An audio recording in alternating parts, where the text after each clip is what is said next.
Magandang buhay! Kumusta kayo mga kaibigan? Ako po pala si Arte Christian Arcelaga, nasa ikatlong baitang. Ang aking guro ay si Ginang Ann. Magbabasa tayo ng isang kwento na pinamagatang Ang Alibughang Anak.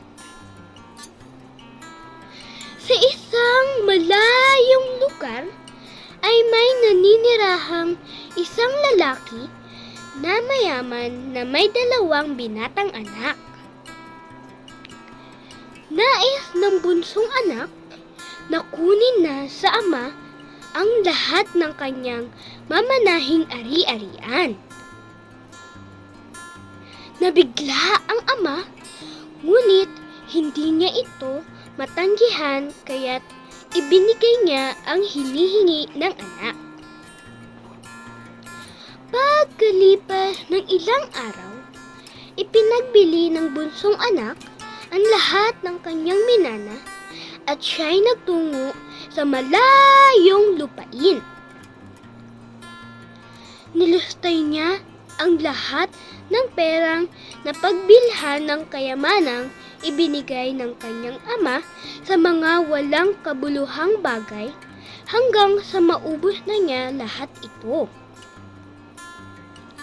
Nagkaroon ng matinding taggutom sa lupain yaon. Dahil wala na siyang pera at wala nang panggastos, siya ay naghirap. Naisipan niyang mamasukan sa isang taong nagmamay-ari ng mga hayop. Pinapunta siya nito sa bukid upang mag-alaga ng mga baboy. Habang pinapakain niya ang mga baboy, nakaramdam siya ng matinding pagkagutom. Ibig niyang lagyan ng kahit kaunting pagkain ang kanyang sikmura. Subalit, wala siyang mapagkunan at walang mabigay sa kanya. Biglang humagi sa kanyang isipan ang lahat ng kanyang ginawa at nasambit niya sa kanyang sarili, mabuti pa ang mga alila ng aking ama, kumakain sa tamang oras at may sapat na pagkain. Di tulad ko, mukhang mamamatay na ako sa gutom. Mabilis siyang nagdesisyon na babalik na lamang siya sa kanyang ama. Hihingi siya ng tawad sa mga kasalanang kanyang ginawa. Dali-dali siyang tumayo sa kanyang kinauupuan at nagsimulang maglakad pauwi sa kanila. Malayo pa'y nakita na siya ng kanyang ama at ito'y labis na natuwa sa kanya. Patakbo siyang sinalubong, niyakap at hinagkan ito. Awang-awa ang ama sa itsura ng bunsong anak. Humingi ng tawad ang anak at nagsabing, "Ama, nagkasala po ako sa Diyos at sa inyo. Hindi na po ako karapat-dapat na tawagin ninyong anak. Gawin na lamang ninyo akong isa sa inyong mga alila." Ganoon pa man, agad na tinawag ng ama ang kanyang mga utusan. "Madali! Dalhin ninyo rito ang pinakamagandang damit at isuot sa kanya. Suotan siya ng singsing na sapatos." Ang masayang wika ng ama. "Kunin ang pinakamatabang guya at katayin. Kailangan maghanda tayo at magsaya. Sapagkat namatay na ang anak kong ito, subalit muling nabuhay." Dagdag pa ng ama. Samantala, pauwi na ang panganay na anak galing sa bukid nang marinig niya ang mga taong nagkakasayahan at nagkakatuwaan sa kanilang tahanan. Tinawag niya ang isa sa mga katulong at tinanong, "Bakit mukha yatang may pagdiriwang na nagaganap sa bahay?" Nagtatanong ng panganay na anak.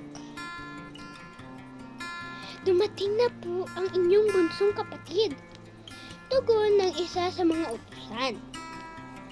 "Ipinapatay po ng inyong ama ang pinakamatabang kuya." Sambit pa ng katulong. Naghalit ang panganay na anak at ayaw nitong pumasok sa kanilang tahanan. Subalit, nang makita siya ng kanyang ama, lumabas ito at inako. Masamang-masama ang loob ng panganay na anak sa kanyang ama. "Pinaglingkuran ko po kayo sa loob ng mahabang panahon. At kahit kailan ay hindi ko kayo sinuway. Subalit ni Minsay, hindi ninyo ako ipinaghanda ng katulad ng aking kapatid." Nadaramdam na wika ng panganay na anak. "Anak, lagi kitang pagkapiling. Ang lahat ng ari-arian ko'y sa iyo. Ngunit dapat tayong magdiwang dahil ang kapatid mong matagal nang nawala ay kapiling na nating muli."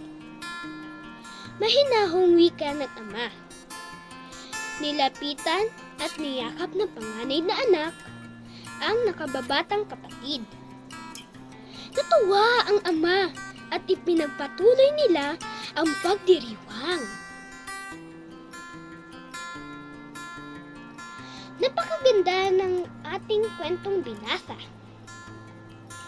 Ang aral na nais iparating lalo na sa katulad nating mga anak ay ang natuto tayong magpakumbaba at humingi ng tawad sa ating nagawang pagkakamali. Kasabay nito ang pagsikap na baguhin ang ating sarili at magpakabuti. Lagi nating mamahalin at irerespeto ang ating mga magulang na siyang nagsilang, nagtaguyod, at nag-alaga sa atin. Sila na handa tayong tanggapin maging sino o anuman tayo. Hanggang sa muli!